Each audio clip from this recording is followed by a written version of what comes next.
प्यारे नन्हे दोस्तों, कैसे हो आप सब। अगर आपको मेरी कहानियाँ पसंद आती हैं तो प्लीज़ मेरे चैनल को लाइक, शेयर और सब्सक्राइब करो। बच्चों, आज जो कहानी मैं आपके लिए लेकर आई हूँ उस कहानी का शीर्षक है कारगर तरकीब। तेनालीराम अपने बलबूते विजयनगर के दरबार के सबसे लोकप्रिय सभासद बन चुके थे। एक साधारण विदूषक ने इतनी तरक्की कर ली थी कि उनके सहकर्मी सभासद उनसे ईर्ष्या करने लगे थे। तेनालीराम को किसी चीज का अभाव नहीं था। महाराज दरबार में उनकी बातों से प्रसन्न होकर हमेशा उन्हें कुछ न कुछ देते रहते थे। सहकर्मियों की ईर्ष्या का यही कारण था।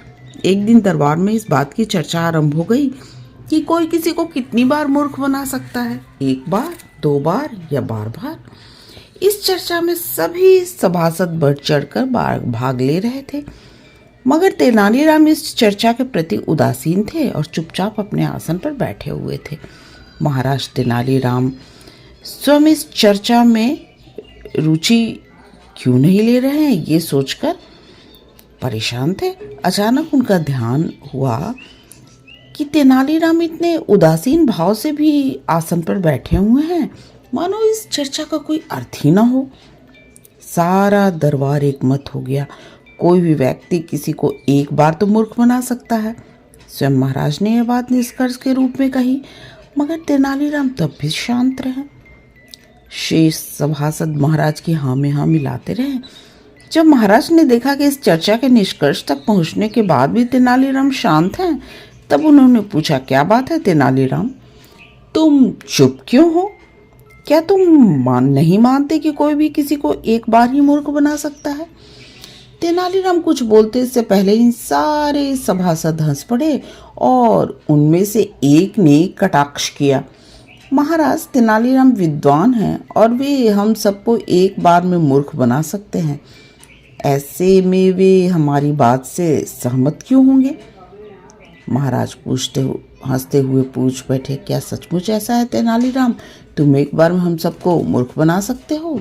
तेनालीराम ने विनम्रता पूर्वक कहा, महाराज मैं ऐसा कोई दावा कैसे कर सकता हूँ? आप अन्नदाता हैं, स्वामी हैं और मैं सेवक हूँ।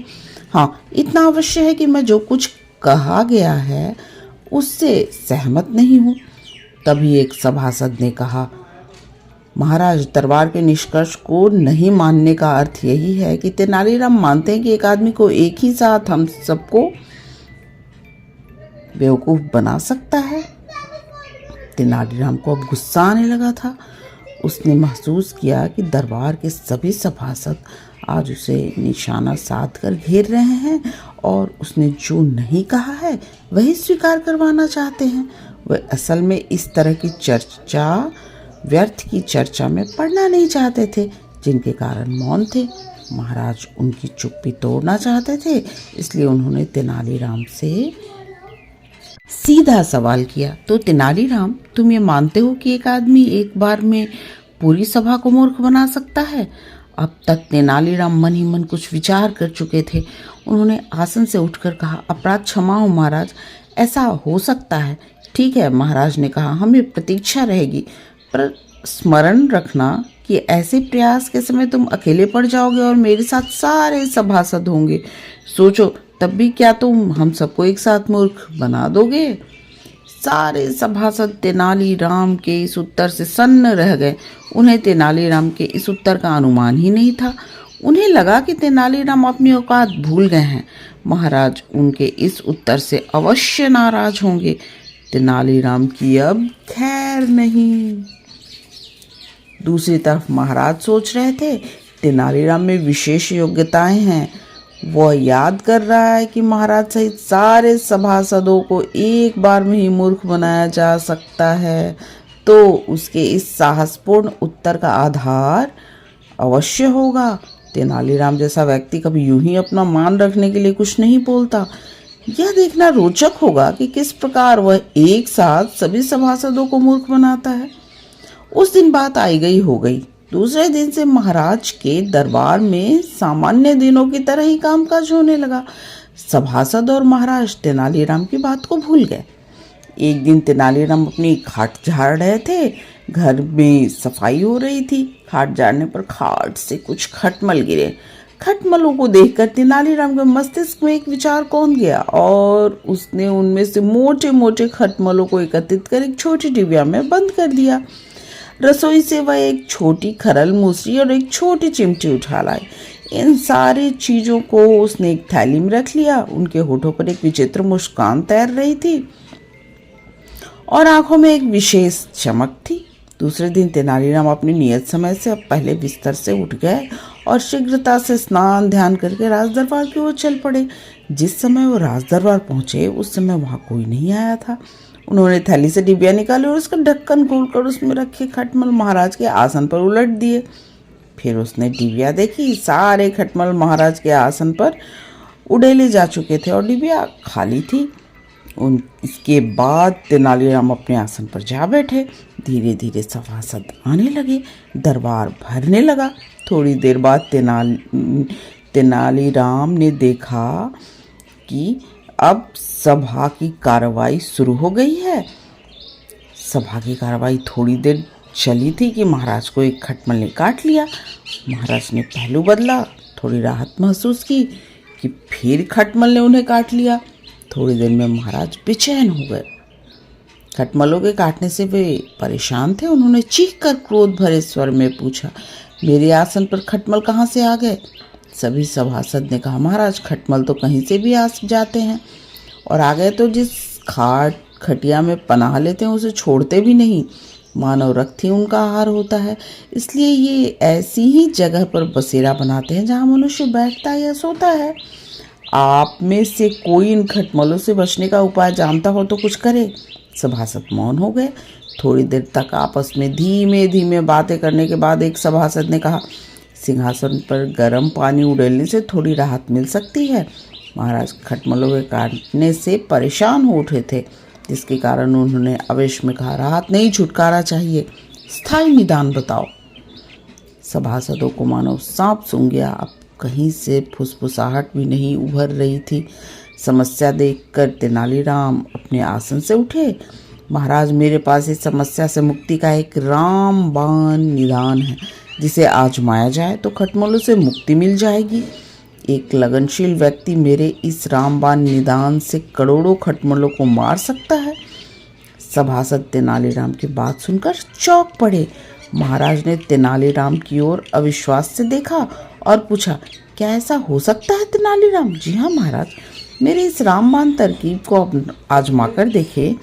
मेरी बात गलत साबित हो जाए तो मैं 1,000 स्वर्ण मुद्राएं दंड के रूप में राजकोष में जमा कराने का वचन देता हूँ। महाराज ने कहा, ठीक है तेनालीराम, तुम अपनी तरकीब आजमा कर दिखा दो। महाराज, यदि मेरी तरकीब ठीक निकली तब मुझे क्या मिलेगा? तेनालीराम ने पूछा। महाराज ने तेनालीराम को देखते हुए कहा, मैं और इस दरबार के सारे सभासद मिलकर तुम्हें 1,000 स्वर्ण मुद्राएं देंगे। अब तेनालीराम महाराज के आसन के पास गए और आसन को थोड़ा उठाकर झटके से छेड़ा।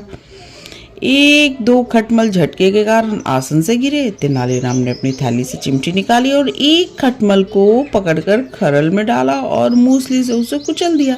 फिर कहा, महाराज, यही है वह रामबाण तरकीब। आप चाहें तो इस तरह पकड़कर करोड़ों खटमलों को मारकर उनसे छुटकारा पा सकते हैं।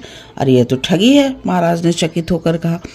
तेनालीराम ने विनम्रता पूर्वक कहा, महाराज, मैंने इन भरी सभा में जो बात कही उसका अक्षरशः प्रयोग किया और जिस रामबाण विधि का प्रदर्शन किया उसे कोई गलत साबित नहीं कर सकता, इसलिए मैं शर्त जीत चुका हूँ। आगे आपकी इच्छा।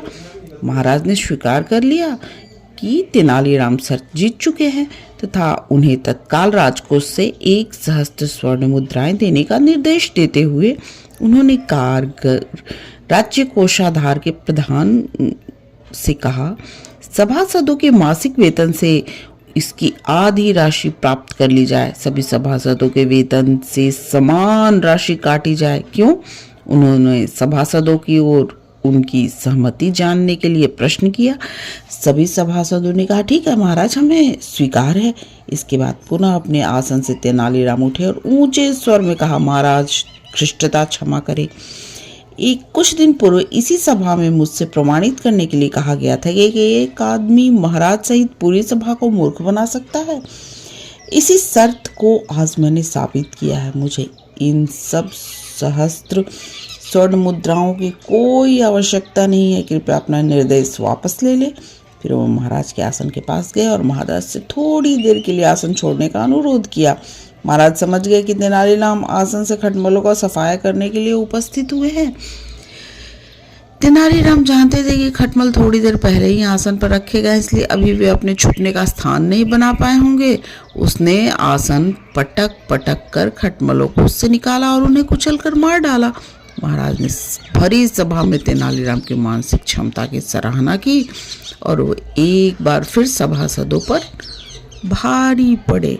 बच्चों, अगर आपको मेरी आज की कहानी पसंद आई तो प्लीज़ मेरे चैनल को सब्सक्राइब करो और मेरे प्यारे नन्हे दोस्तों, आप आराम से सो जाओ और सपनों की दुनिया में खो जाओ। गुड नाइट मेरे प्यारे नन्हे दोस्तों, गुड नाइट।